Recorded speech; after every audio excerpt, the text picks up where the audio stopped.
Okay, that puts us to 2 p.m. in China time. And with that, I'm opening the session on Sustainagy. Welcome, everybody. Couple of notes. Here's the note well.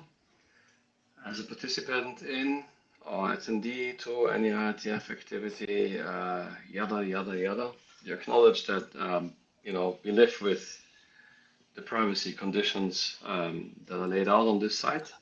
Should have seen these slides maybe once before already, since it's already Tuesday for you. We want to work respectfully with other participants, follow the code of conduct, anti-harassment procedures, and so forth. Audio and video recordings are being made online and in-person meetings as well. Include that. Michael. Yes. If you don't mind to speak up a little bit, because we hear. Okay. Yeah, we heard it so some of distant. Okay, that's good to know. Thank you. I could probably find a way to turn up the mic, but I just speak louder. No, I hope your neighbors are happy with you. No, that's totally fine. Okay, anyway, if you don't want to be photographed or filmed, you should be wearing a red lanyard. If you wear a white one, then you consent to appear in the recordings. So you will find yourself on YouTube. There are IPR disclosure rules here.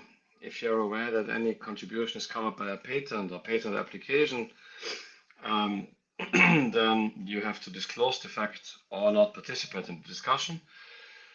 Then, we expect you all to file such disclosures timely. There is more information in RFCs as always. The IETF is focused on longer-term research issues and not on just engineering. So we conduct research. We appreciate you bringing papers and research results, things like that. We're not directly a standards development organization. We can, however, publish informational experimental documents, but the primary output is really meant to be understanding and research results. So again, we have an RFC with more details. Here are a couple of links with details, which we also have in the agenda. So if you need the direct links to the Meet Echo tool, or and this is an interesting thing, the meeting materials or the shared notes, where we would appreciate if people are willing to take notes. We're not specifically assigning a note taker. We're going to do it ourselves, but if you do take a look and you have the opportunity to fill out any mistakes that we may make, then we would appreciate that. The vision of Sustainagy itself is to contribute to the advancement of the internet as a fundamental part of sustainable and resilient societies and the planet through conceptual and evidence-based multidisciplinary research collaboration. We have a long, very detailed charter if you want to know more, but that is it in a nutshell. And this brings me already a bit early to the agenda. The agenda is quite packed. We would like to ask presenters to keep within the time slots, and indeed keep in mind that the time slots do contain some time for discussion, which can be quite intense and long in the IETF sometimes. So that's it from me. I would like to already hand over to the first speaker. Although I would like to yes. acknowledge that we're really grateful to Luis and Diego for helping us as delegates in the room. And I'd also like to remind the speakers that the time that we've allotted it includes Q&A. So for the longer talks, for the shorter talks, assume maybe 3 to 5 minutes for Q&A, and for the longer talks, at least 5 to 10. Okay. Great.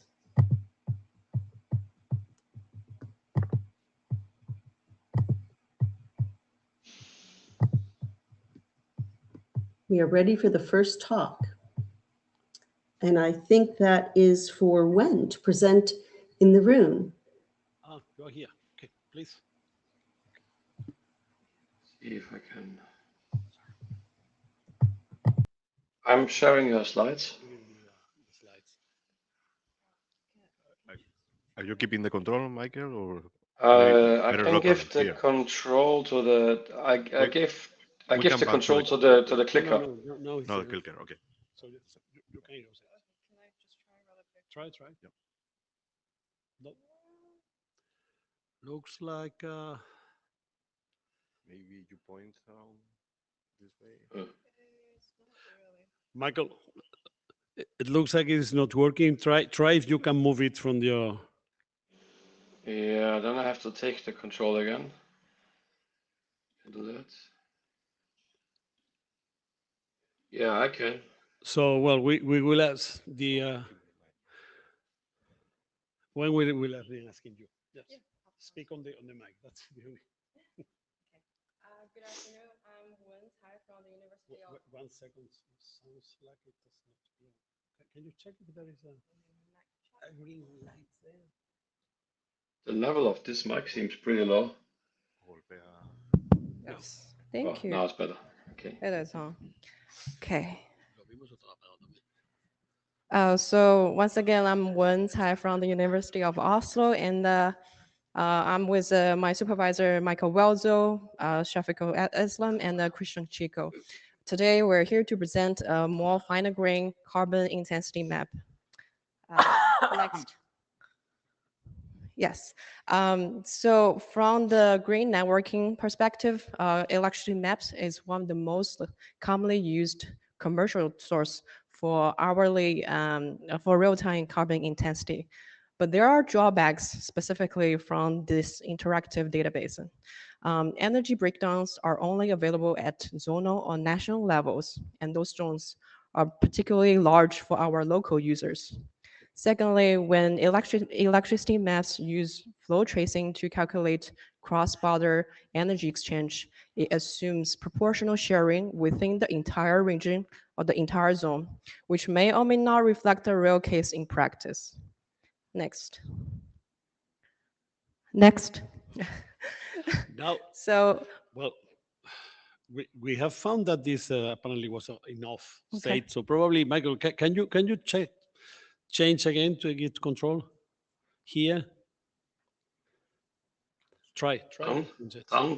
Yep. yes, no, it that's- works. Now, Ah, we good. are. You are relief. You're Absolutely. relief of And we the. have less latency and moving the slides ahead. Thank you. And then motivated by those drawbacks, we are trying to find the possibility for a more finer grain carbon intensity map just based on those freely available databases. And on the right, we have listed the databases we use in our research. For energy utility locations, we use Open Inframap. And then for energy generation demand and the trade data, we use ENSO-E for the European region as a real-time databases. And more location the information are drawn from the Google Maps. And we also find power plant information in details from transmission system operators in different countries. So to start disaggregate the national carbon intensity into regionals, we need to define those regions. And we are using two regions that's been defined by Eurostats for statistic analysis. The first one is NAT3 regions, and then the second one is LAU regions. For the NAT3 region, it's typically for small region with population of 0.2 to 1 million, and then a commonly corresponded to small district groups of districts, commutes, and then counties and groups of small provinces. And for LAU, which is short for local administrative units, it's much smaller regions, and then they are usually referred to small counties or towns. And then when we're talking about local carbon intensity, it's more reasonable to use local data per se. And then in our methods for local carbon intensity calculation, we divide the regions into two groups. One is self-sustained and one is not self-sustained. The map on the right shows a general map for Germany, which highlights the green regions as self-sustained and then the yellow region as not self-sustained. We also have those maps for the 2 levels of regions, specifically for mainland Spain, which is now 3 levels in the LAU level, just to show how fine-grained our data can actually get. This kind of summarize our methodology, which is quite simple. So the local carbon intensity are divided into 2 parts, one for the locally produced and then one for the imported parts from its parent level. So if it's for a NUTS3 region, when it produces enough to cover itself in consumption, we use a local carbon intensity directly. Otherwise, part of the local part of the net energy will be imported from its national level carbon intensity. Likewise, LAU region are treated in the similar way, but when the LAU region is underproducing, then part of its carbon intensity is imported from its NUTS3 region. And here we are able to present our data specifically for different time in the same day and then different day throughout the year, just based on our data from 2024. That's the mainland Spain maps, and then our data and the results are able to give our users more freedom to choose between the national level carbon intensity versus the regional level carbon intensity. And that's just more information that we can provide from our results.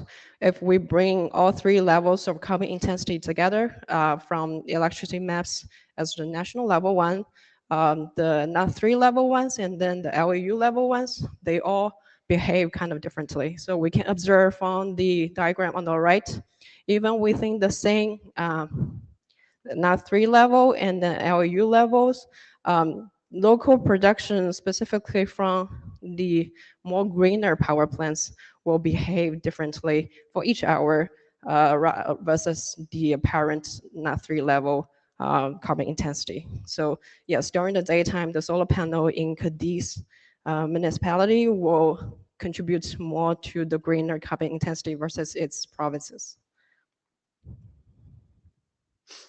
And that's really what we want to try to say in terms of national versus regional is even within the same hour of the day, within the same country, 2 regions might be canceling each other in terms of national carbon intensity.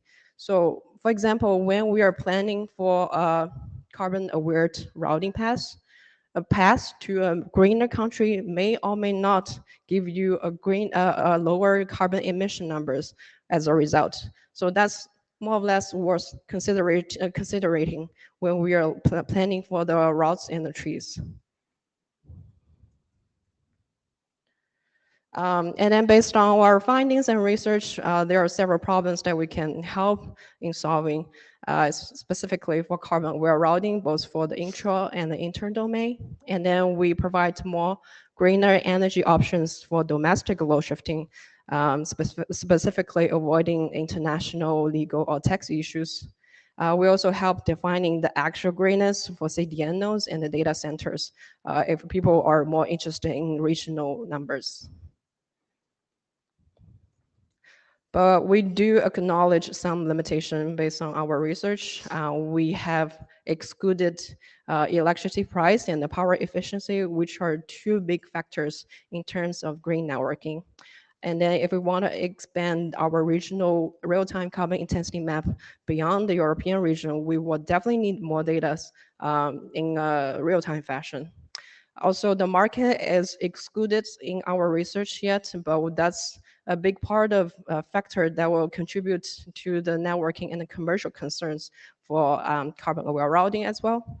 Last but not least, validation for our results is kind of hard just because most of existing carbon intensity databases are still at the national level, and then we do share a big part of source databases with them, which is in turns comparing an apple to an apple. So our next step is trying to validate our results with the UK data, and then maybe provide some more insights from the comparison. So yes, that's the end of the presentation. We're open for any collaboration and then discussions.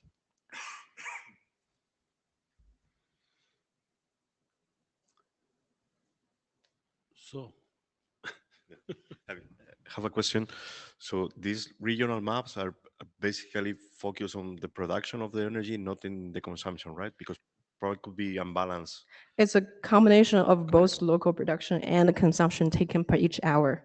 Okay. So Got it. yeah, it does combine both factors into consideration. Thank you.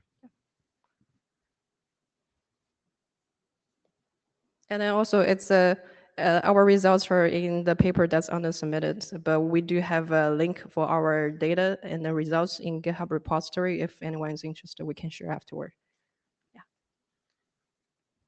Sebastian is in the queue. Or maybe it's Yes, thank you for the presentation. So there are networking is only one industry that would benefit for this map from these maps. There are probably other industries that are looking the same. Have you see if there is other efforts in outside of networking for doing the same thing?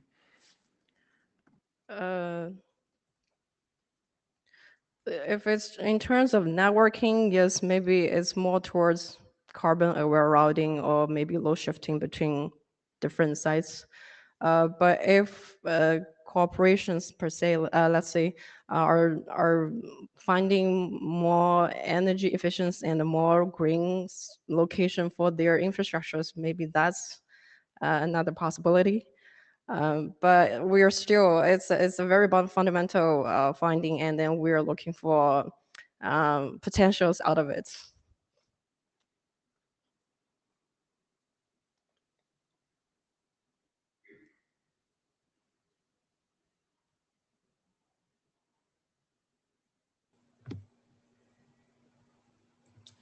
Any more questions? Okay, well, thank you very much for your presentation. And I can say that it would be great to get a pointer to your data, and we can include it in the notes so others can have a look at it. Thank you.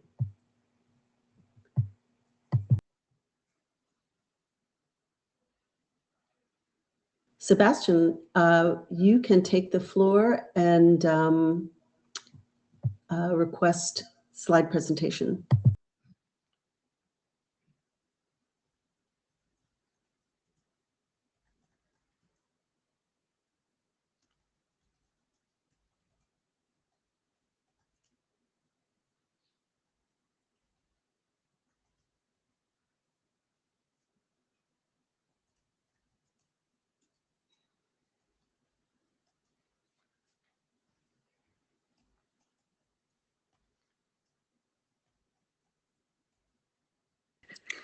The system says that all the slots for the media are busy. I think somebody has to release something.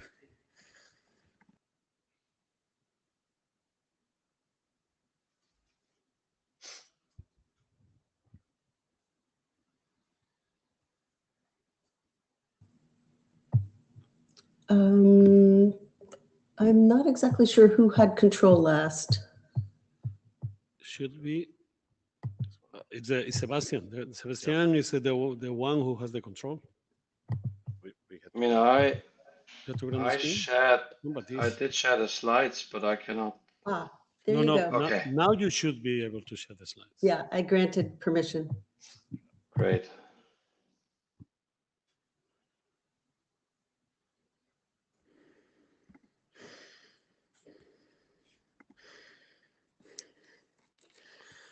All right.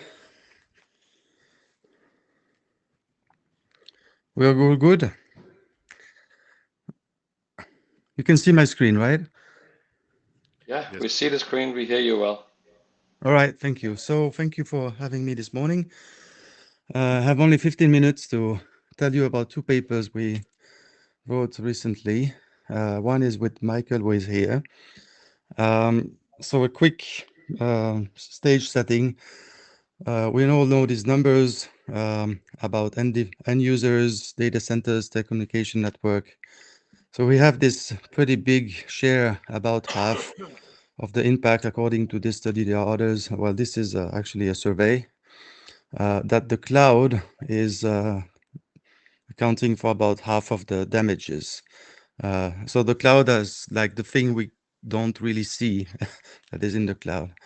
And we also have these figures showing that the data centers are exploding their power consumption and their ecological footprints. So, but this is for the stage setting. So how do we reduce this cloud in the large sense, like cloud data centers plus networks? Well, first, of course, there is the possibility to do less of everything. This is probably what we should do, but this is more like a sociology problem. So far, I'm more like a computer scientist. And then you start to think, okay, maybe data centers and networks are there to meet a demand. So maybe we should look at this demand. What is the nature, the form of this demand? Are data centers and network meeting this demand efficiently? And you might ask if this demand is relevant and justified, but this brings back to more like sociology. But we need to look a little bit, why are they doing? And we came to the conclusion that high-level studies, they're not really looking at what are data centers and networking doing in practice, especially data centers. Most papers about data centers, they just think it's a big box, and it's hard to know what are they doing. So we started to think we should look at what they do, and we should understand how this infrastructure relates to each demand or flows of demand or each request. And so in some sense, this is to ask how many infrastructure units we will need per request to a service, for instance, and also analyze infrastructure efficiency and infrastructure impacts. And this is another question, is how many ecological impacts we will have per infrastructure unit. And if we combine these two questions, then we get how many impact units we get per request. This is the overall goal. And also talking with some people, co-authors of the two papers, we realized that there is a need for primary measurement, bottom-up experiments, over which we can ground the top-down studies. So this was our motivation. So we just said, okay, we take users, we take a cloud service, and we send requests, and the service sends responses, and we just measure the impact. That's just the principle. So how are we doing this? First, we started to look on power consumption. This is our energy consumption, electrical energy consumption. This is the easiest to do. So what we've been doing is to take a server, measure power consumption at the plug, and then use a controller to send load. On the server, we install a service. It can be service 1, it can be service N. We can start different services.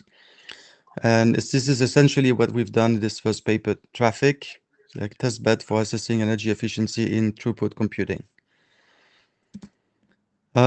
We took 4 different machines, different years, different size, form factors.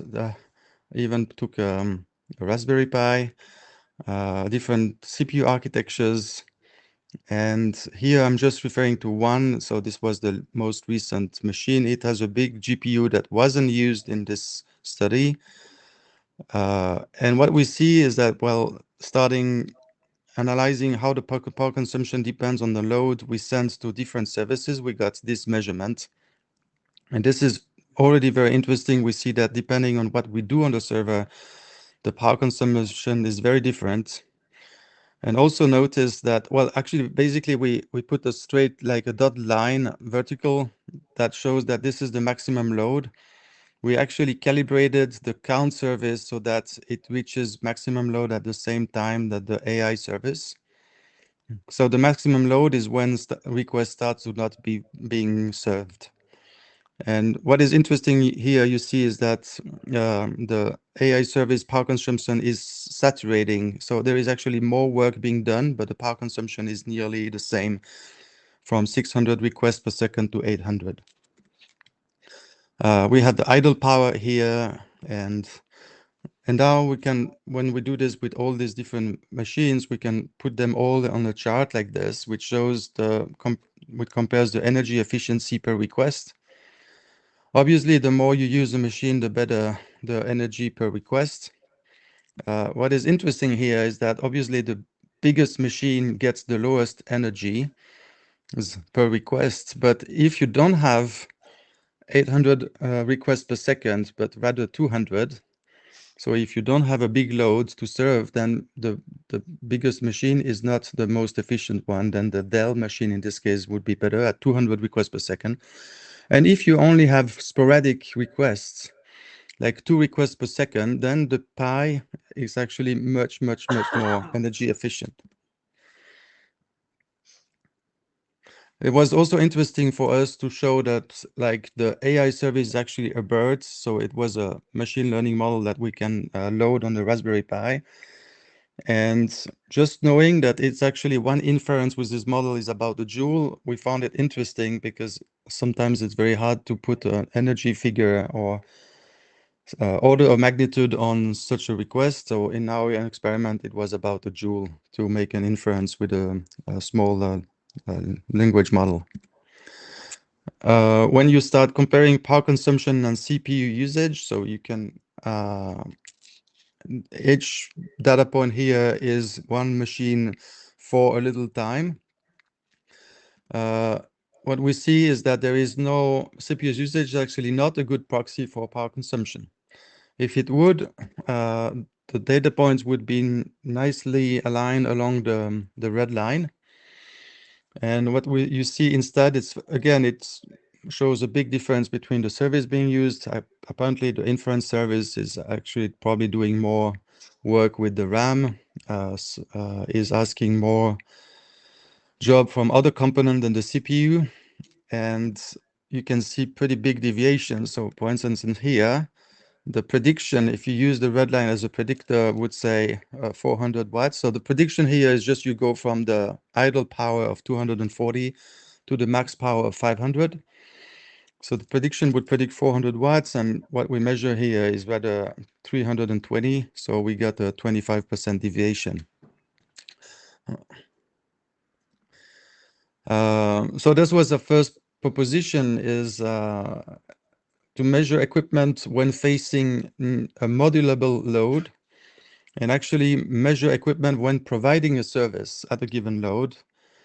And we realized that what matters is not really hardware efficiency, but more like the service level efficiency. And that actually brings us to a concept of back to functional unit that is used in the life cycle analysis. So the functional unit here is one request to the service, and we try to relate everything to this. Second, we started to look at CO2. So we took the same test bed, CO2 electricity, fabrication needs to be added. So we made a quick life cycle assessment with a quick method. And then we can combine the two numbers. So for instance, you take the machine on the left, you assume that you have 300 requests per second for 4 years. And that will give you about 1.7 ton of CO2, which you add to the CPU, the CO2 of fabrication, and you get over the lifetime of the equipment about 2.7 tons. Here it's pretty low because we have the assumption that we have only 100 grams per kilowatt hour. So the question is, how does this, what is dominating in CO2 of the server, like serving requests in the cloud? And this is why we introduced this carbon topology representation. So we just figured, okay, if you have very low carbon in your power plug, then fabrication will dominate CO2 of the server. If you have low load and high energy, high carbon electricity, then it's static power that will dominate. And if you have high load, and high carbon electricity, you don't get dynamic power dominating. And so when you plot everything, this is what you get. So we plotted for the two machines I mentioned previously. What is interesting here is that you see if you are in a country that has less than 100 gram of CO2 per kilowatt hour, it gets pretty blue, which means that basically fabrication is dominating the CO2 of the full server life, not only fabrication, but the full server life. What we see here is that it's pretty red. Only the HPE machines show some decent energy proportionality, but most of the time it is dominated by static power. And so this is something we presented last year at Hot Carbon. And from there, we can look at two strategies. So when you see this representation, you see that the first step to do is probably to use low carbon energy if you can, through contracts or to a provider that has a more green energy. So that can be represented pretty nicely on this representation. And here you see that you can very quickly get nice decrease of CO2 per request. If you are already at low energy, low carbon electricity, then the next obvious step is to maximize server load. If you do go from increase your request per second, then naturally the CO2 per request will get better because CO2 is better amortized. Although note that here you need a more load, so you need more traffic. And if you just want that, so this is kind of a weak scaling scenario. Then this is something we elaborate on the first paper. And last, if you want still to improve, then the last strategy is basically to just amortize your equipment over more longer years. So here, this is the comparison. If you go from 4 years to 10 years, then you get another minus 35% on the CO2 per request. So if you just quickly see the numbers here, at the end we get 5.5 microgram of CO2, whereas at the beginning we were 120. So when you combine the three strategy, you can get a pretty nice decrease of CO2 per request. So this is quickly the conclusion. We need more measurement, more test beds. So we have one approach. There are probably others. We came with this idea of functional units. Careful with simplistic model. We show that CPU usage might be a bit overused, and also server utilization. What is exactly server utilization? Your machine are not necessarily better, especially if they remain unused or not used 100%. Here we have something that relates to the rebound effect. And impacts, CO2 impacts vary a lot depending on whether you are in China or Europe or France or United States, and whether you use your server 100% or not. Thank you.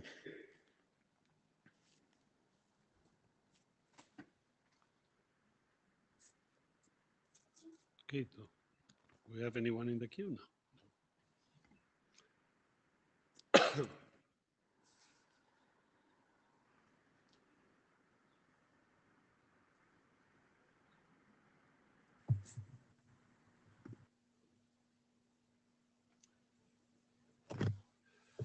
I have a question. So Sebastian, when you talk about your test bed and needing more test beds, what are you imagining for that? Are you imagining scale up? Are you imagining other more sort of principled sheets of information of equipment, etc.? Share some more of your thoughts about that. Yeah, well, it begins by just more what matters. There's a lot of paper that use software what matters, but we have started to see that they also have deviations. So we should really measure hardware. The hardware is polluting the hardware, so we need to measure the hardware. So for everything that is with energy consumption or power plug power consumption, we need to think of measuring the hardware. So here we just measured at the plug, but we intend to measure inside the computer, trying to see what is the RAM measuring, what is the power consumption of the RAM, or the power consumption of the fan. And that requires really measurement equipment that is real.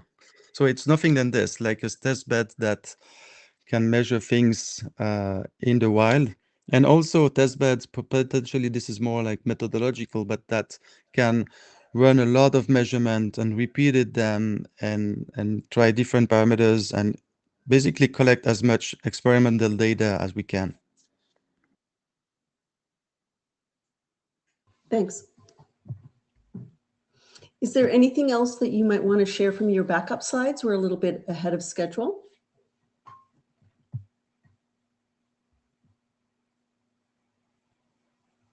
Good question. Yeah, well, if I can, yes.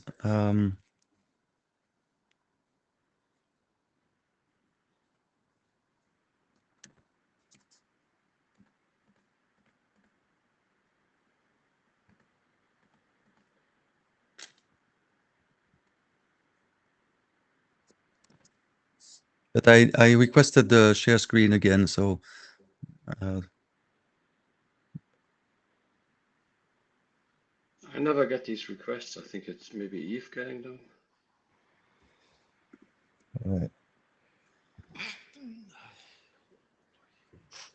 yeah, so this is also when you start measuring things in practice, you find surprising results. So we calibrated, as I said, one of the service, the counting service just counts. It counts until a number. So we made sure this number makes the job as hard for the counting service than the inference service on the A machine.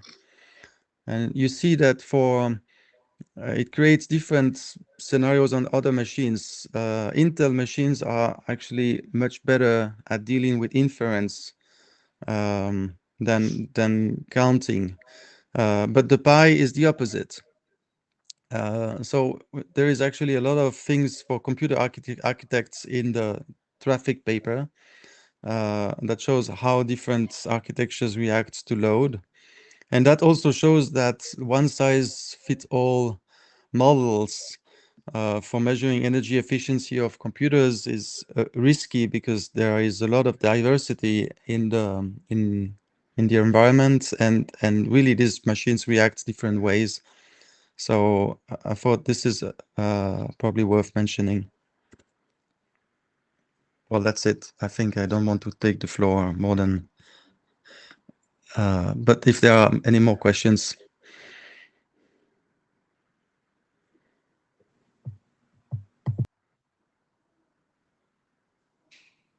Anyone? Okay, well, thank you so much. Thank you. Yes, thank you. And Noah, you may request the floor.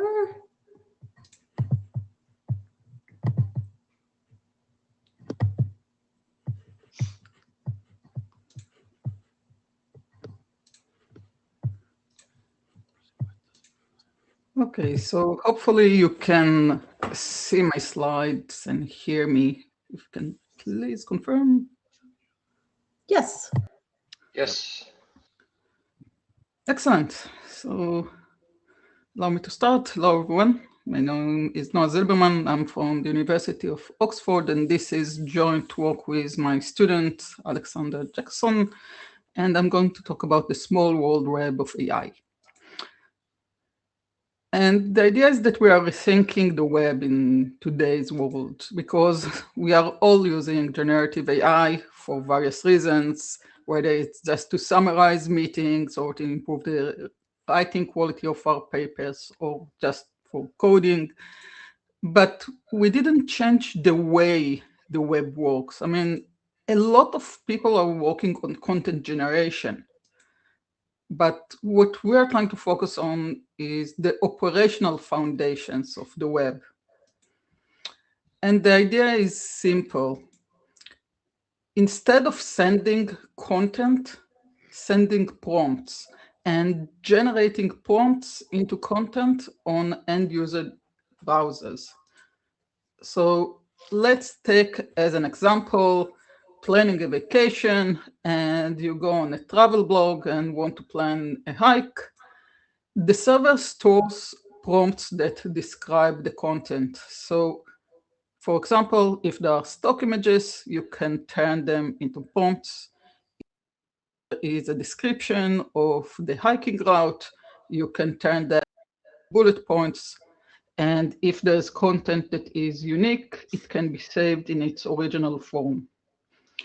The server sends only the prompts instead of files and content, and the user browsers turn the prompts into content and shows it to the user. Why do it? First of all, because it reduces the network load and improves scalability. Second, because it allows us to reduce storage requirements. And finally, and most important for this session, is that our goal is to improve sustainability. And we want to do that so with minimum changes, but still achieve maximum impact. To this end, we modify HTTP. Specifically in HTTP 2, we look on a settings frame and add a new option. So one of the unused values, and that's only for prototyping purposes. We use the value 7 as a gen ability indicator. And the idea is to negotiate generation ability with the client. And if the client doesn't support Gen AI, then we fall back to default. So basically, the server sends to the user using by setting the value 1 in a settings gen ability a query, do you support Gen AI? The client either answers yes or no. So either the value is 0, which is the default, or it's 1, which indicates it is. And if the original content is a yellow duckling, then if Gen AI is supported, the prompt a yellow duckling is sent, otherwise the file is sent. We didn't prototype it on HTTP 3, but generally it can be implemented in a similar manner. Also, in HTML, we add a generated content class, which has 2 fields. One is content type. What is the type of the generated content? Is it an image? Is it text? Is it a different type of content? And the metadata field, which is a JSON dictionary with information about the content that needs to be generated. So in this example, you can see that the prompt is a cartoon goldfish, which has certain dimensions. So there are width and height fields and the name of the generated file. And at the bottom, you can see that there's a generated image called goldfish.jpg.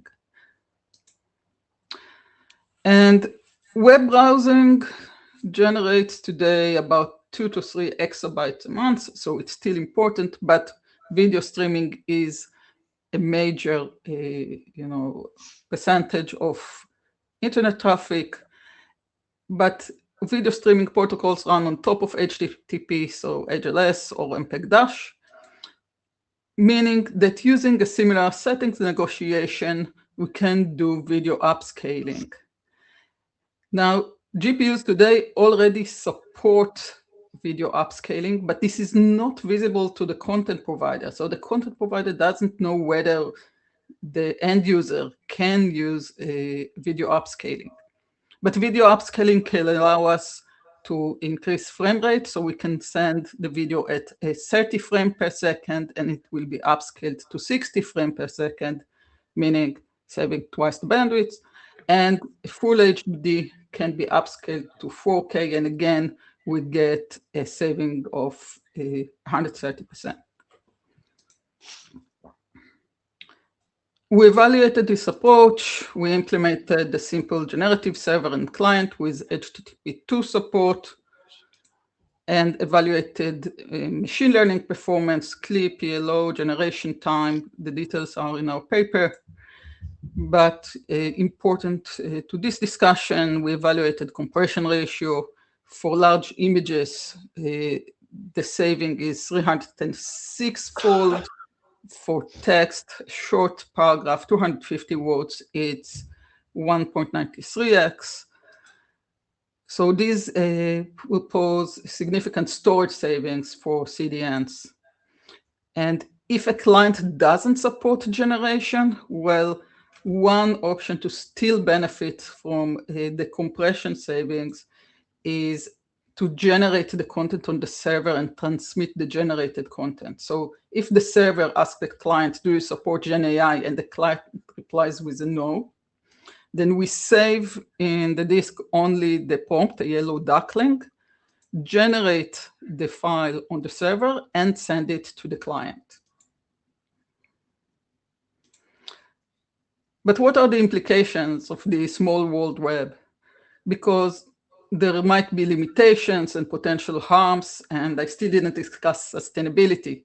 And obviously you might be looking at some of the numbers and say that's already outdated, and you are correct. Probably by the date that we submitted the work, it was already outdated because AI is progressing so quickly. So I'm not going to touch on all these aspects, and you're welcome to read our paper for more details, but I'll still touch on two important elements. First of all, personalized content, because client-side generation means that the local model can generate different content to different clients because it's likely to increase the user engagement with the website. So let's say that the prompt is a view from the best university in the world. Someone located in Cambridge may get this image, whereas someone located in Oxford will get this image. So there's a serious potential for harm. It might create an echo chamber, amplify online harm, and lead to malicious use. And this needs to be addressed, and one of the questions is whether we can provide users with the required technology. I should say personalized content is already used server-side, social networks. Sustainability. So to compare sustainability, we use generation on a laptop, on a MacBook Pro, and on a workstation with a medium level GPU. And currently generation is really, really slow. You can see that it takes several seconds to generate a large image on the workstation and several minutes on a laptop. But new models are faster. The Flux model claims to generate a large image in about a second. It's still long if you're waiting for an image to load on a web page, but AI is, as I said earlier, moving quickly. And the transmission energy is only 2.5% of generation energy, which is currently bad for us because it means that it's still more energy efficient to transmit data than to generate it on end user devices. On the other hand, the compression provides embodied carbon savings because every terabyte of disk that we saves between 6 and 7 kilograms of CO2 equivalent. And that's good. So in summary, the web needs to change in order to support efficient generative AI. And as Sustain, I think that it's important for us to look into the future and to influence the way that the web will support generative AI. It may require small protocol changes, allow us to save significant storage and therefore reduce embodied carbon, and it will reduce network load. But there's still a lot of work to be done, including browser design and trust aspect of trustworthiness, compliance, security, accountability. There's already increasing work on energy efficient models, on new types of accelerators for consumers, especially for mobile devices as well as consumer devices at home, such as TV. and new operating paradigms. But this work needs to be steered, and it needs to be steered by people that care about sustainability. So influencing both industry and policymakers, as well as our standardization, to be more carbon and energy aware when adopting generative AI. And with that, I'm happy to take your questions. Thank you.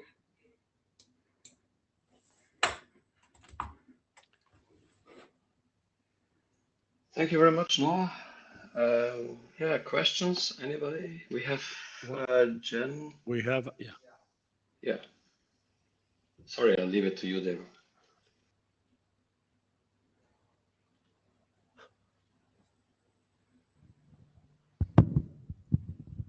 Yeah, so Genchen from Huawei, I think it's a very interesting topic. So do you think this is some kind of special scenarios like agent-to-agent scenario? Because the agent A on the server side, it could tell the agent locally to generate this image or video based on some prompt and show it on the local browser.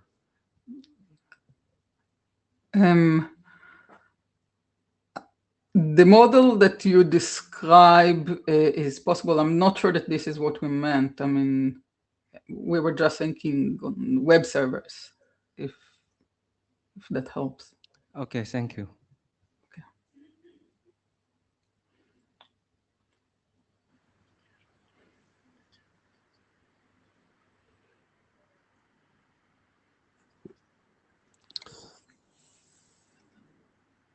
Sebastian? Go ahead, Sebastian.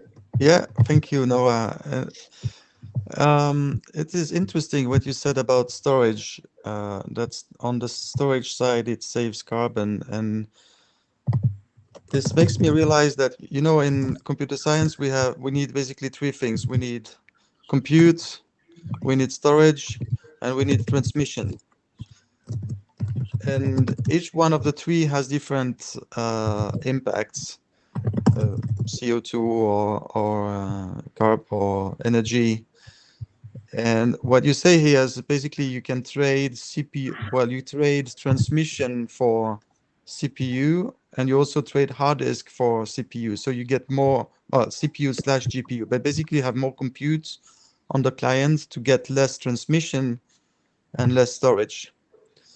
And that makes me realize that you have, well, if you don't go into Gen AI, but if you go into content delivery networks, there you get, you trade storage for, well, you trade transmission for storage. So you get more storage for less transmission.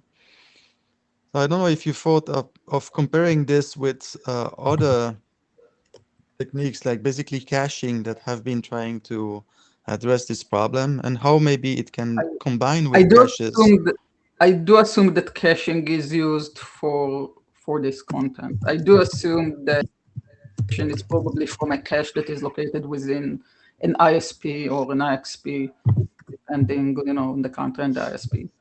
I don't assume that it is from a single server in, you know, in the US or something like that. We do assume that caches are used.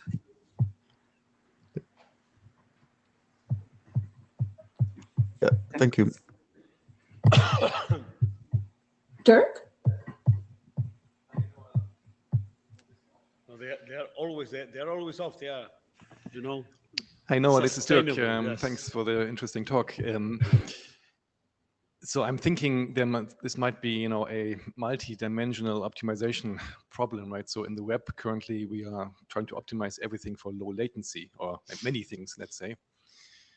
And so I'm particularly, I'm not, you know, super convinced that, you know, adding this AGI content helps with either low latency and, to be honest, also not energy saving. I mean, if you can generate, I mean, of course, you know, publishers and so on, they generate the content, but isn't it much more efficient to do this once and then just rely on the established CDN infrastructure to deliver the bits instead of having it being generated potentially at multiple locations in a larger network? So our experimental results support your hypothesis, but I tend to think that this is an answer for today and not for 5 years from now. Because the amount of work that is being done right now on generation on user devices, regardless of web, might be on even the agent on your phone where you ask to generate images or video. It's already progressing rapidly. I actually find that the work on video upscaling is surprisingly probably the easiest to implement because it's already being done for online gaming. It's just that currently it's controlled by the user. And if you are thinking about video streaming, then sending from the content provider side is something that can't be controlled. You don't know if the user can do the upscaling. And that's, I think, is an easy win because it's done in real time today. Sure. Okay. Thank you. Thank you.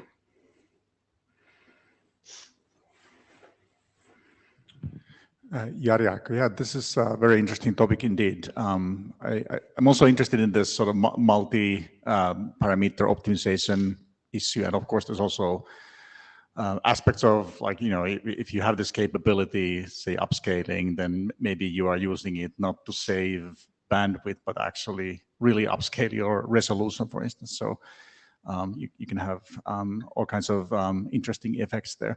But actually, I wanted to ask you also about this, like, where do you see this sort of most applicable in terms of the use cases or applications? So one could imagine, for instance, that if you have a brand name movie producer or a company, then they might or might not want to do this if sort of the end result on the user's screen is slightly different than they intended their brand to look like or their movie to look like. And this wasn't your use case, but I've thought about this for things like surveillance cameras, and there it's kind of obvious that you don't want a situation where you see a burglar entering and then the burglar will look like what the AI expects the burglar to look like instead of the actual one that we should get a photo of. So that there's seems to be like dependency on what you are trying to do with this, where it applies either very well or maybe not so good. Any thoughts on that? Yeah, so we did consider that. So in a web page, for example, we considered a tag that indicates that the content is unique or important and shouldn't be converted to a prompt. And I think that will be one element.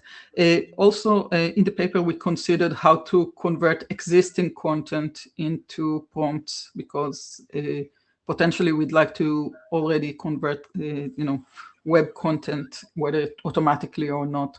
So these are certainly valid concerns, and I don't think that everything should be turned into prompts because, for example, I don't think that this video stream where if we send prompts, will generate people's faces correctly, unless there's some preliminary information about that. So yeah, there will be unique unique content that should be turned into prompts.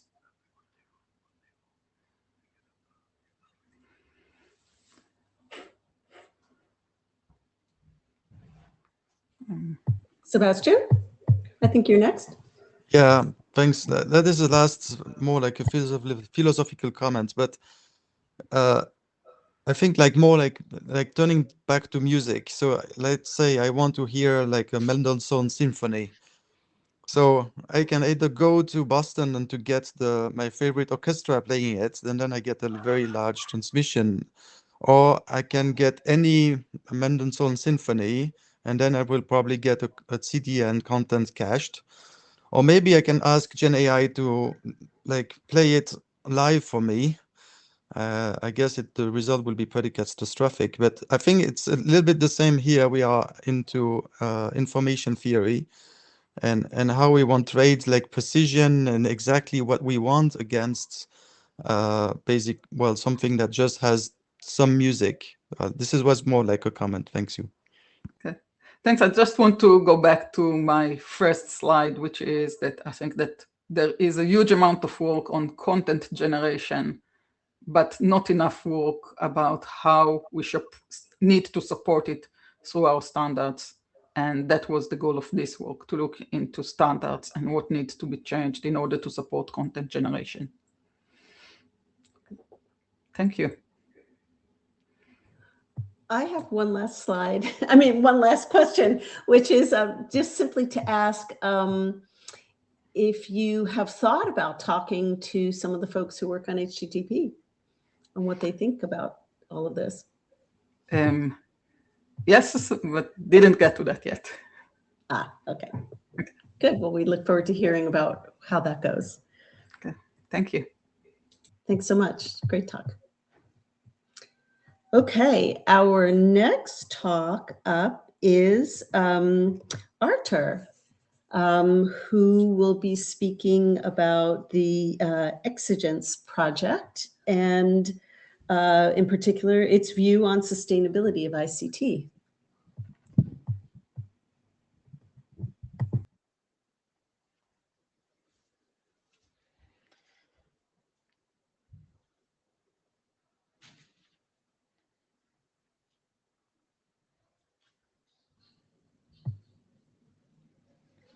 And let's see, would you like to share it, Luis? Artur is on site, so yes.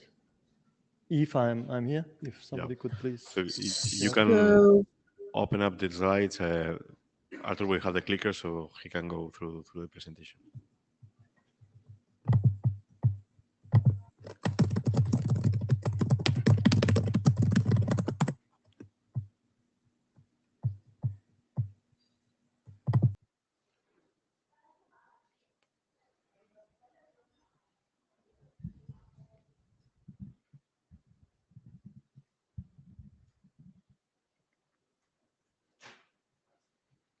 Yes, exactly. You should have now the controller, maybe. I try. Yeah, Yes. now you should have to. Thank you. Thanks to the chairs. Thanks for the audience. Thanks for having me here. I'm very proud to represent the project here. So this is some work from an existing running project sponsored by European Commission, or co-sponsored at least.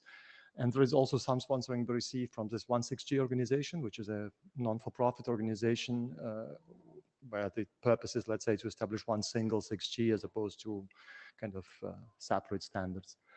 So thanks again for having us here. We'll present rapidly a view of what we believe should also be the case, you know, not exclusively, but which should also be the case in addition in terms of sustainability and energy of ICT and ICT services in particular. So I will not go too much into the introduction slides because I guess the audience is very much familiar with the situation in the ICT sector. It's very clear that this digitalization essentially boosts the usage of ICT. And while it's very good for everybody else because decarbonization kind of is using that, the ICT usage increases, and we cannot continue forever to say that it's good and never measure the ICT per se, right? And now there have been some quite interesting talks before, and I can only support this and very much agree with this. It's not that simple to measure these things, but somehow intuitively from the gut feeling, a physical entity like joules and, you know, let's say grams or kilograms of CO2 should be measurable per se. It's very different than measuring maybe complex entities, complex, you know, ontologies like security or something else, which might be not measurable, but this is for sure measurable. These are physical entities. Then you need, of course, to somehow ask yourself how you do it, and there has been quite some work before presented by my colleagues, so it's very interesting. But interestingly as well, there is some movement from the regulatory side, from political side, on all around the globe, where essentially these things are moving forward. So in particular, as an example, I will not read the whole slide, but in France, for example, France is quite advanced on that. When you provide a service like an MNO, at the end of the term, like for the bill, you need to provide an estimation, and there are some agreed models for this, how much CO2 and how much energy was consumed by that service. So for example, an access provider in France would need to show not only how many megabytes you downloaded or gigabytes or whatever it is, or how many minutes you consume, but also how much CO2 it represents, right? And these things are advancing in many sectors. So for example, the European Commission right now is about to publish this code of conduct for the network operators, which is a voluntary measure for now, but they always start with voluntary measures, where essentially the network operators are expected to show how efficient their networks are running, okay? And so this is going on. Of course, you have all these carbon markets as well. And well, it's not yet the case. So Europe was #1 with this carbon market, which was proved to be very successful. It's now kind of been exported to other countries increasingly.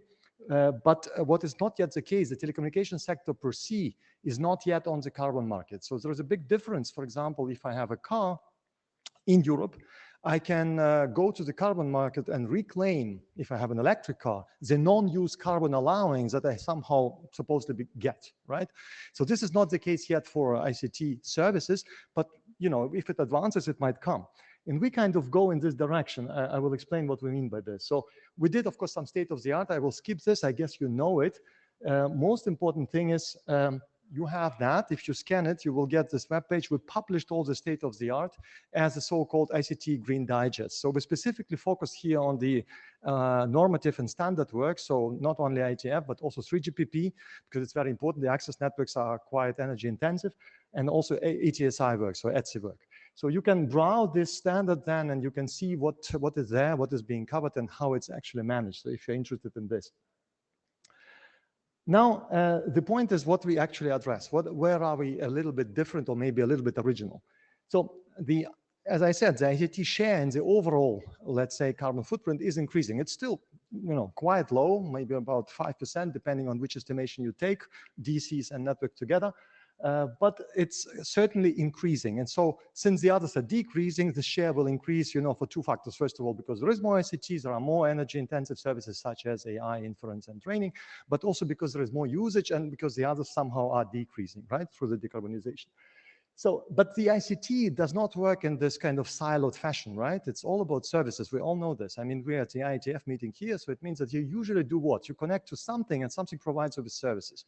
And that something is somewhere else. And it's impossible for different, you know, obviously the separation in domains, it's impossible to measure on the other side. You don't have this control, right?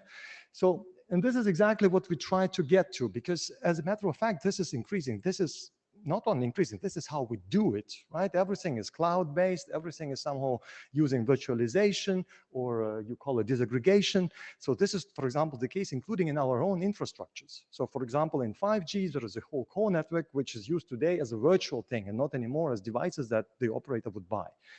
And well, the question is, how would I know what is better? Is it better to have something on-prem, or is it better to, you know, have an outsourced version somewhere else? And how do I compare this?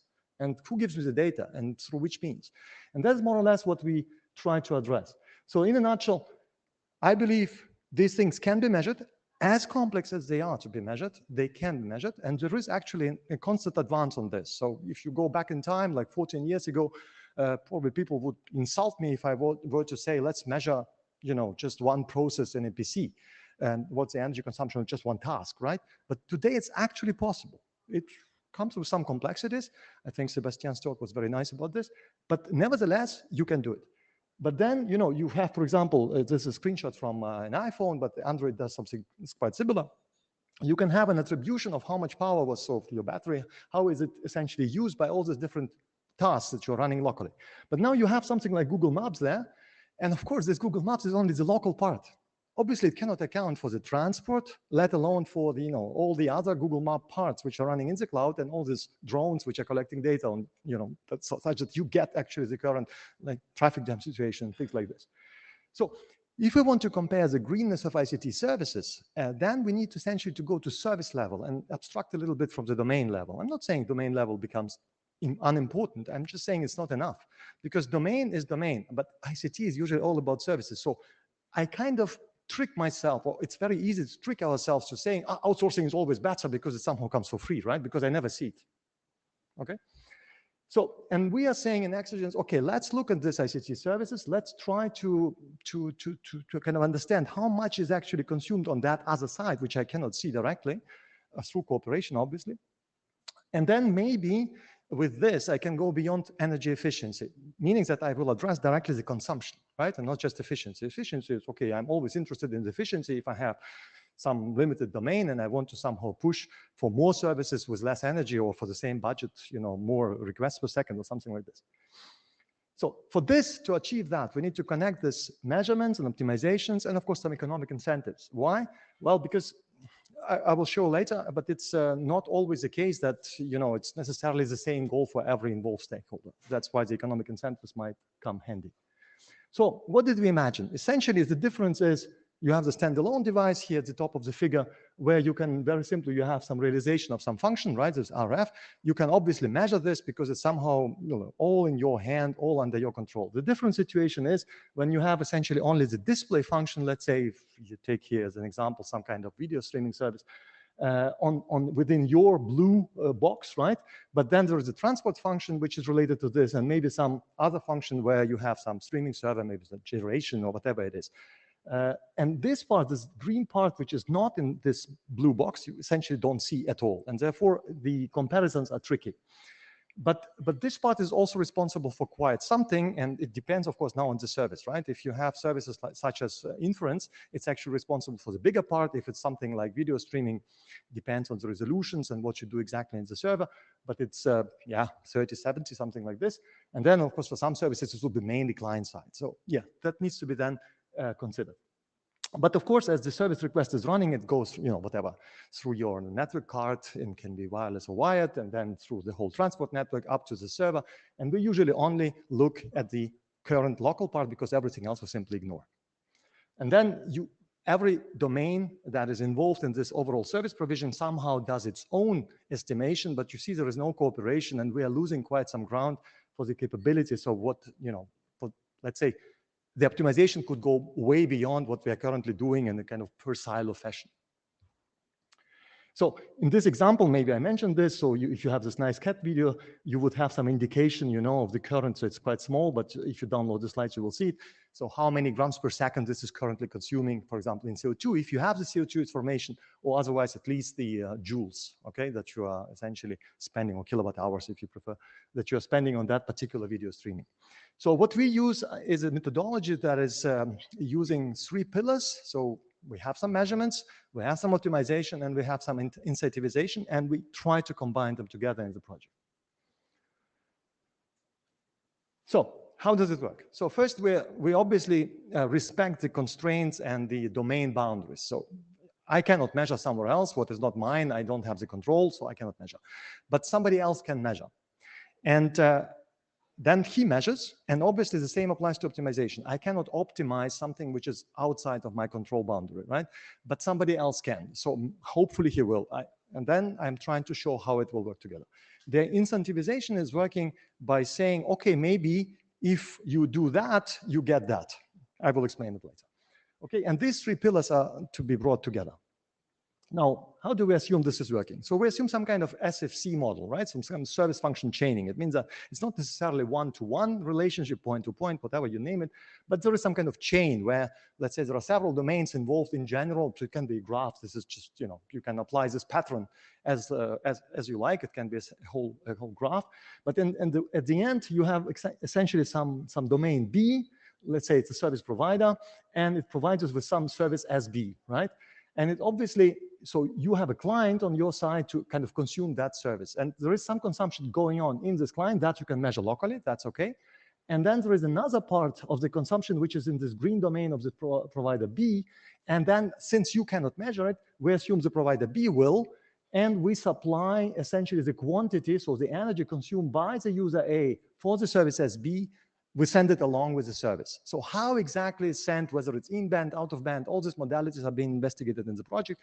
But the idea is that you report it actively. So it could be reported over some other interface or sent along with the service. Depends on the service, depends on the situation. These are not mutually exclusive. Now, once you have essentially measured this, so you need to attribute it at the service level, okay, and you send it along with the service, or somehow provides this as an accounting information aside. This guy is essentially already incentivized to optimization. Why? Because he's showing how good he is at provision of the service. As an example, if these are different, so if there are different providers providing a video service, so it's B, C, D, and they have the same movie, you essentially can get an estimate now because of this, right? You can get an estimate. Oh, okay, if I go with this provider, it will cost me that much, you know, in terms of CO2 and or energy. And if I go with that provider, it will cost me that much. And just this difference provides some kind of energy competition, right? Or posture competition by energy, okay? And this is very important because suddenly you incentivize the providers to actually say, oh, wait, I need to do something about it. I cannot very simply continue doing it this way because somehow all the other providers are better. Now, it's important to understand, so we have thought about this, we would separate this in a way that we say the idle energy goes to the provider, so this whole CO2 impact, which is due to manufacturing, the hardware that he buys and all this maintenance that he does, that goes to him. However, the service, the provision of the service, that would go to the user. It's only fair to say that, okay, this is provided to me. I could essentially provide it to myself, but I'm not. So therefore, to compare it, I would take the user part for myself. And then the incentivization happens when essentially, so it can happen in this domain or in that domain. This is not exclusive, it's just as an example. It happens as a third phase where essentially the service provider B, in this example, it could say, wait, I have two variants of the service, they're equivalent.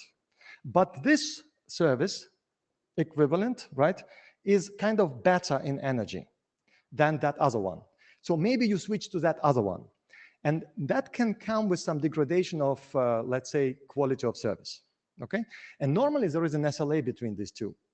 And of course, when you do the classic optimization, the service provider B would always be constrained by the SLAs that he promised to the user. And therefore, the optimization that you do under these constraints, hard constraints of SLAs, is kind of limited in efficiency. So you can maybe in the best case, by all mathematical means, get factor 3 out of this, but never more than this. And this is probably only in the models, not in realities. But if you cut the quality, if you undercut the SLA, then you can obviously go way beyond that. Now, the provider cannot do it alone because he signs the SLA, but the user can. Nobody forces you to always stream in 8K. Nobody. Even if you bought it. You might want to do it, and probably you don't have to do it all the time. And there are thousands of examples where maybe you very simply take your mobile and put it in your pocket or something like this, and you forget it, right? And still it's streaming the video. It's not shutting it off. And there are other examples where you might essentially be not very much aware about the energy and you just don't care. And in this case, the provider can essentially incentivize you. It can give you something back because you have some loss of utility in economic terms. And to compensate for this loss of utility, essentially the provider would give you something back. So we imagine some kind of energy overlay over the SFC where, so we call them, we have some kind of agent. So the agent stands here not for any kind of AI agent, but for very simple communication authority, which is essentially can send requests or receive responses, but also, you know, send. So the communication model is not constrained, it's an agent model. And essentially they are on the horizontal interface, they would exchange this in energy information, so we call it eco data, okay? And this eco data consists of current readings of the energy spent for that particular service session, right? And along, if available, also the carbon information. So then we have some definitions of what is a domain and what is a service and all these things, quite classical, nothing special. So then there are several aspects of what these agents could be exchanging. So the number one thing that we need to cover is essentially this eco data report. So this energy information, what is there, what is being sent, and this is of course a mandatory aspect. Then there are some other things. You can have a prediction. So before you start using it, you ask very simply, how much would it cost me? And for this, we need some kind of functional unit for that particular service. So we would say for a video, maybe how much would it cost me in terms of ecological terms for 1 minute of video streaming, right? If it's something else, an inference maybe, so how many tokens and so on would I spend, or how many, for that and that number of prompts and so on. So I can always express it in some functional entity, but this would be different, of course. Then there are the service energy optimization hints. So the providing domain can give you some hints. So you're using some service and could say, look, if you switch to that other one, it will cost you that much. It can be more, it can be less. So then up to you to decide. And last but not least, there can be also some forwarding and aggregation of this data. So if the domains are not directly connected, there can be some help between them. So, and we define this interface quite precisely. So this is not an interface, it's let's say it's a reference point. So this is using some kind of C language type of semantics, just because it's a little bit compact. And so the main struct is here, this ecodata struct, right? Where we exchange this information. So it binds a service instance. There is some kind of identification of the service. And then it binds it to the current time and the energy consumed. And these things are essentially defined here. So the energy consumed come mainly with joule of that service, right? So the current energy consumption. And then, of course, it has some information on the accuracy and the sampling interval and so on, so that you can estimate also how precise is information. And I'm sorry, last but not least, it has this incentive. Yes, please, Michael. We have only 1.5 minutes left for the whole thing, including Q&A. I'm fine. So I will not really go through try all to the wrap this slides. up. Yeah, no problem. We can go to the questions essentially. So let me skip through this. So what we did is we mapped this because we need to cover several domains, but we cannot do it within a research project. So we mapped it to some kind of meta architecture for within the domain. Between the domains you have just seen, this was represented by agents. And within the domains, there are the functional blocks. And then what we did, we spent quite some time on identifying the functional blocks in different domains. So I will not obviously go through all of this, but so we have mapped it to IETF. So this will be presented in the green working group in the session later. And then we also mapped it to Mano. We mapped it to 3GPP. And to all these kind of different domains by very simply identifying this very simple functional blocks, which usually exist in one form or the other. Yes, so this, I will conclude with this. Yeah, sorry, I took a little bit too long. So maybe we switch to the questions. Thank you very much anyway.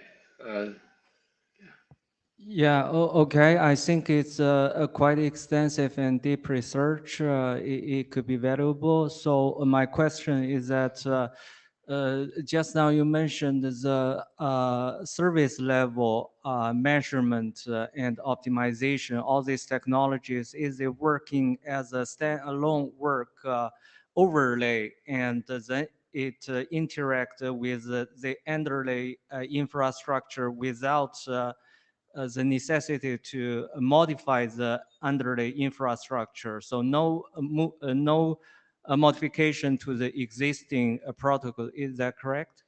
So yes and no, it depends on the precision that you want to have. So obviously what you can do, I can always put myself in a position to say, I don't know how you measure. You give me a number.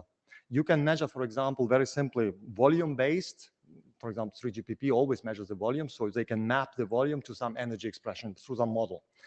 Whether it's correct or not, it's not my problem. If I'm an end customer, I very simply will compare what they give me. There can be some, industry conclusion, consensus on this, but that at the end, it could be done in a very rough way.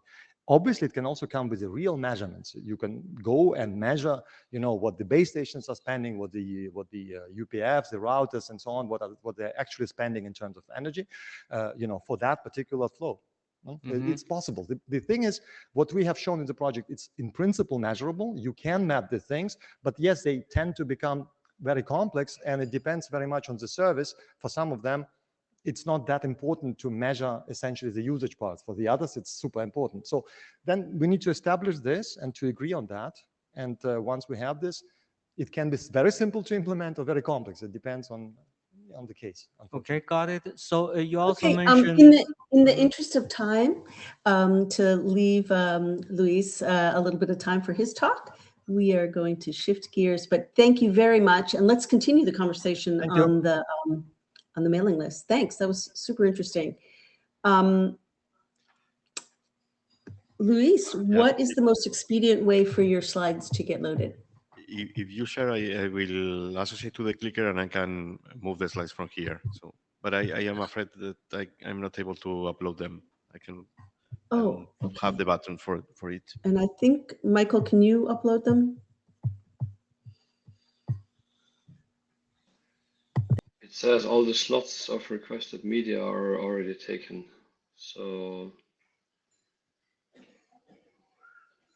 I can't share now. Now I can. Okay. Yeah. Okay, So I'm and I will sharing the associate- slides now. I will, yeah, I will And I- associate the clicker, and then I think I can move from here. Thank you. Okay, cool. So hello everyone, this is Luis from Telefonica. I will cover the last presentation today, and we will comment about this idea of API that we have already presented with other name in the past. So now somehow we have renamed as Sustainability Holistic API for Path Energy Evaluation. And I will do on behalf of my co-authors, Adrián, Alberto, Marisol, and Jan. So the purpose, the history of the API. So there was an initial work that was proposed in green. In fact, we are continuing developing the API there, and will be presented in the green working group session in this IETF meeting on Thursday. And basically, the reference there is this draft Petra Green API. We initially, on top of that API, that idea of API, we proposed some augmentations and took them to sustain. So the idea was essentially to add additional parameters that are more related to sustain rather than green, at least in the terms of the charter in green. But somehow after discussions, we reshape a little bit, and this is the draft that we will present. I will present today. So basically, orienting this API more towards the parameters that could be, let's say, fitting better on the scope of sustained energy. Sorry. So the motivation is the definition of an API focusing on sustainability-related information. All this reliability information associated to network paths. And the notion of path is something somehow broader. So initially, the idea was to identify API endpoints defined by IP addresses, but essentially the scope that we have in mind is making broader. So whatever connectivity construct that we could have between endpoints, either identified by IP addresses or not. So the metrics that we are considering here will go beyond power consumption and energy efficiency. So we want to introduce a number of parameters that could be useful for the purposes of taking into account all the sustainability end-to-end. And we will go through a few of them in the next slide. And we had made from the, let's say, pragmatic approach is essentially to import Petra. So take Petra as the baseline API and automating that API according to the parameters that we will describe here. Apart from that, we are looking at a number of use cases. The initial use cases that we have documented is the following ones. The SD1, so that from this API we can serve SD1 users so that they can account as well for the energy or the sustainability parameters associated to the service. Multi-layer energy management, so that we could count the sustainable parameters in an API and optical, for instance, IP plus optic service, but could be multi-layer in general. SLA negotiation for green services, so that we could allow customers to request what we call the carbonization level agreement, so that the customer, through intents, express the sustainability goals of the service, and then the network map to the specific path to accomplish with that. Energy aware UPF and edge selection in 5G, was basically to identify what would be the computing capabilities of computing facilities that we could use for instantiating services plus the UPF and so that we can deliver the traffic towards the end user. And the final use case, the sustainability reporting across lease, backhaul, and network sharing, so that one provider can report to the provider that is leasing their infrastructure, what is the associated sustainability parameters to the loan service. So going into the different parameters that we have considered so far, I will not cover all of them, just picking up some of them just for illustration purposes. We are talking here about the energy mix. We are talking here about the greenness degree. We are talking about here, for instance, the availability of a sleep mode in the path, the anomaly factors, or what is the sustainability, the difference between the sustainability parameters along the time, and so on and so far. So essentially parameters that go beyond the scope of green, but could be yet useful for customers to basically take a decision on the path that they are consuming so far. So how we position Shape. So moving now to your right. So basically Shape will be positioned in, and this is mapped against the green reference framework, would be positioned at the API that is able to collect information for either the network domain level, so taking information from inventories or so, but also from the controller that is controlling a specific domain. So it's basically reconciling information that could be either measured or collected from databases, inventories, and so. And now looking to your left, we position Shape as could be positioned in different levels. So somehow Shape inherit these potential recursiveness, so that we could have Shape API at the level of controller in a single domain, so collecting information in a path that is between different network elements of just one single domain, or we can go up and considering Shape at the level of network orchestrator, so multi-domain environment, either technological or administrative ways, or in the top of the value chain, let's say, having Shape as the API that could serve the service orchestration, and with that helping the final customer to take decisions on what could be the different network domains to get involved for the service. Somehow similar to what Arthur was commenting before. So going to the very last slide. So the next step, we would like to continue adding feedback from the research group to incorporate that feedback to the draft. For instance, it would be very interesting to have your feedback about the parameters that we are considering for the Sustain API. All of those parameters would be optional, and for sure not, maybe a single domain would not be able to provide all those parameters, but it would be interesting to have some discussions on that on the mailing list, so to understand what could be of relevance for the research group to consider. We would like to explore incentive scenarios. So once we have the ways of exposing and also acting on the service from the sustainability angle, so explore what could be the way of let's say, having these incentives from the users, so that the users can react or the users can request changes on the service. And for sure to keep linked with the green Petra API. As said, this Shape API is growing on top of it. So the idea would be to somehow here cover the sustainability dimension while keeping in green the parameters associated to energy efficiency. And that's all from my side. Thank you. If there are any questions, I will be glad to answer. Yeah, a very quick question. So, okay, just one question, and then we'll call it a day. Yeah. So this API could be very important as a supplement to the young models. My question is that, do you think for all these APIs, they should be generic to all devices, or they could be specific for certain devices? So there could be more various metrics being collected. Yes, thank you. I would say that the parameters could be rather generic. The way in which the different devices are able to report and support those parameters will be particular per technology probably, but our intent is to make the parameters somehow generic. Okay, thank you. Thank you. Thank you. And I would encourage folks to have a look at the draft, and please do provide feedback. It looks excellent. Thank you for the update from the last time. And we are very interested in hearing about the exploration of the incentive scenarios as well. So please come back. So with that, thank you so much to all the speakers and to all of you, whether it's morning, afternoon, evening, or the wee hours of when you should be asleep.